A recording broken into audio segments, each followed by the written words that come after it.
if everyone had a list and said, this is what the next 20 khutbahs in the masjid should be about.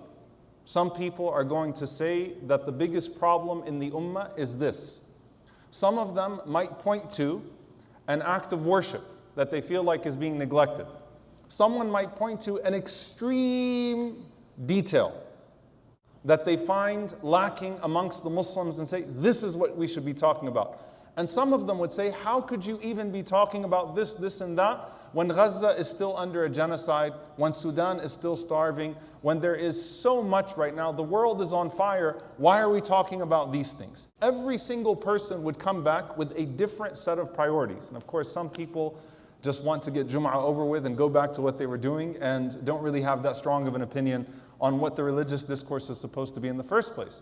But it's interesting that if you were to speak to any set of Muslims, whether it's on-site or online, there's such a variety of opinions as to what people should be focusing on right now.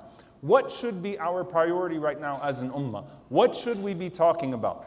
And I'm going to come at this not from a place of accusing anyone of bad intentions. In fact, I'm going to assume husn al-dhan, the best of every single one of these opinions, and actually try to address it in a few minutes the way that Allah subhanahu wa ta'ala calibrates us when we talk about what the priority of the deen should be, what should be the priority of the ummah. And I want to start off by giving you two sets of people, and they represent two sets of extremes in regards to this discussion. And I want you to think about what a modern manifestation of these people could look like. The first are the people of Musa alayhi salam, when Allah subhanahu wa ta'ala says that Musa alayhi salam said to his people, إِنَّ اللَّهَ يَأْمُرُكُمْ أَن تَذْبَحُوا بَقَرَةً. Allah commands you to slaughter a cow. What was the response? أَتَتَّخِذُنَا هُزُوًا. Are you taking us for fools? What do you think, we're silly? Is this really what you're talking about right now? You see, the way that the Qur'an gives us a word or two to represent what people were saying, even in a different language, is representing a sentiment. And so you could imagine, why are we talking about a cow? Someone was just murdered. Why are we talking about a cow? We just escaped the Fir'aun. We're trying to talk about Jerusalem and how to get back to Jerusalem. Why are we talking about this? Why are we talking about that? Why are you bringing up something so silly, O Musa? And Musa alayhi salam responds, أعوذ بالله أن أكون من الجاهلين. I seek refuge in Allah from being from the fools, from being from the ignorant. And in that was a sign that, of course, when we read Surah Al-Baqarah and we come to what the story was actually about, that the command of Allah subhanahu wa ta'ala is never pointless. The command of Allah actually directly connected to the murder that they were inquiring about. But Allah Azza wa Jal has a connection, a thread between every command that He gives and the intended outcome. Meaning Allah does not legislate in foolishness. Allah does not legislate without purpose. Every amr, every command from Allah Azza wa Jal has purpose, has meaning to it, that maybe we don't see, but follow the command of Allah subhanahu wa ta'ala and it will end up in something. So you have one group of people, the people of Musa alayhi salam, saying, why are we talking about this? We have other things to be talking about. Why are you bringing this up right now? That's one extreme. And you can think about all the modern manifestations of that. Another extreme are people that came to Abdullah ibn Umar radiallahu ta'ala anhuma, and they asked Abdullah ibn Umar radiallahu ta'ala anhuma about the blood of a mosquito.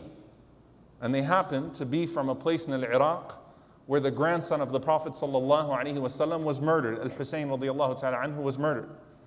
And so they're coming to Abdullah ibn Umar, they're saying, is the blood of a mosquito impure? If you get blood of a mosquito on your shirt, does it make it impure? And he says, subhanallah, look at these people. They're asking about dam al-ba'udah, they're asking about the blood of a mosquito.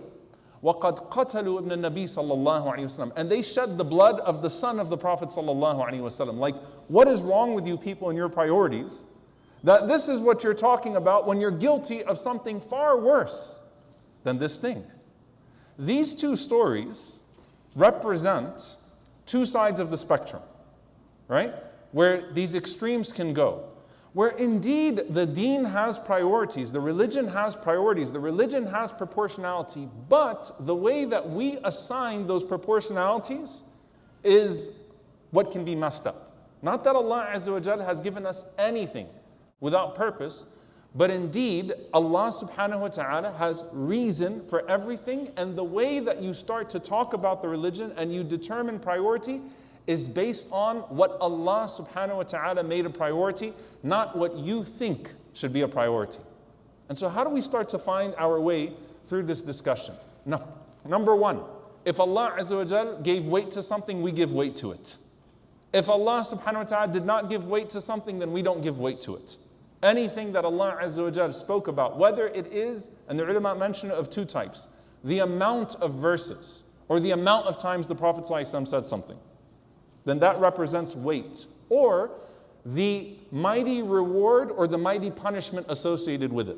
You understand? Like, how do you decide something has weight in the Sharia, has weight in the deen? You don't say, you could say, for example, Allah only spoke about this in the Qur'an one time. Yeah, but the one time He spoke about it in the Qur'an, He spoke about it very seriously. That means it has weight. So you can't dismiss it and say, Allah only spoke about this one time, so it doesn't matter. There's only one hadith about this, but there are hundreds of hadith about that. That's number one, the gravity of it. How important it actually is associated with the gravity that Allah Azza wa Jal associated with it. Or indeed, if Allah Azza wa Jal repeats something over and over and over again, or the Prophet ﷺ repeats something over and over and over again, that has weight to it. And you have to pay attention to it, even if Allah did not talk about a particular reward or a particular punishment. So that's the first thing. How much weight did Allah subhanahu wa ta'ala give to something? The second thing is to understand that Allah Azza wa Jal does not separate personal piety from public decency. It is one of the greatest flaws in this entire discussion. Oh God, here they go talking about salah again. Oh, they're talking about wudu, another wudu video. Oh, they're still talking about this. They're still talking about that. And there's an extreme here where if you're not talking about Gaza 3 years into a genocide, you're not talking about the war machine that you fund with your tax dollars. You're not talking about the zulm that happens, the oppression that happens right in your backyard, sometimes with your complicity, even if it's just with your, that's a problem. But then the opposite extreme of that, here they go again. You're talking about prayer again. You're still talking about this. You're still talking about that. Allah does not separate personal piety from public decency. It is one of the faultiest interventions to this and one of the worst ways to try to express outrage in this. And subhanAllah, look at the comprehensiveness of the Qur'an. أَرَأَيْتَ الَّذِي يُكَذِّبُ بِالدِّينِ. Allah addresses a root cause. Those that deny the day of judgment. They don't act with a sense of accountability to something greater. فَذَلِكَ الَّذِي يَدُعُّ الْيَتِيمِ وَلَا يَحُضُّ عَلَى طَعَامِ الْمِسْكِينِ. The person that repels the orphan. The person that does not show concern for taking care of the poor. But then what does Allah say? فَوَيْلٌ لِلْمُصَلِّينَ. Woe to the people of prayer. الَّذِينَ هُمْ عَنْ صَلَاتِهِمْ سَاهُونَ. Those who are forgetful in their prayers. You see, one group of people would look at that and say, wait a minute, why are we talking about prayer? Yeah, why are we repelling the orphans? Why are we not taking care of the poor? Prayer and forgetfulness in prayer, that's not that big of a deal. Right? Or the opposite of that is, how can we even be talking about this and how can we even be talking about that? The people are not even praying properly. That's the opposite extreme. Allah does not separate between these things. Allah Azza wa Jal sets out the root cause. The thing that is making you neglectful of the orphans, the thing that is not letting you pay attention to the poor is the same thing that's making you forgetful in your prayer. يُكَذِّبُ بِالدِّينِ. You have a weak connection to the deen. Here, the deen being Yawmuddin, the day of judgment, the day of debt. That's why you're forgetful in prayer. فَوَيْلٌ لِلْمُصَلِّينَ الَّذِينَ هُمْ عَنْ صَلَاتِهِمْ سَاهُونَ الَّذِينَ هُمْ يُرَاءُونَ وَيَمْنَعُونَ الْمَعُونَ. And Allah ends this surah with those who show off and they don't extend the smallest courtesy. So it starts off with a person's moral foundation lacking this belief in ultimate accountability. And then how that skews them and messes up the way that they are in public and messes up the way that they are in private.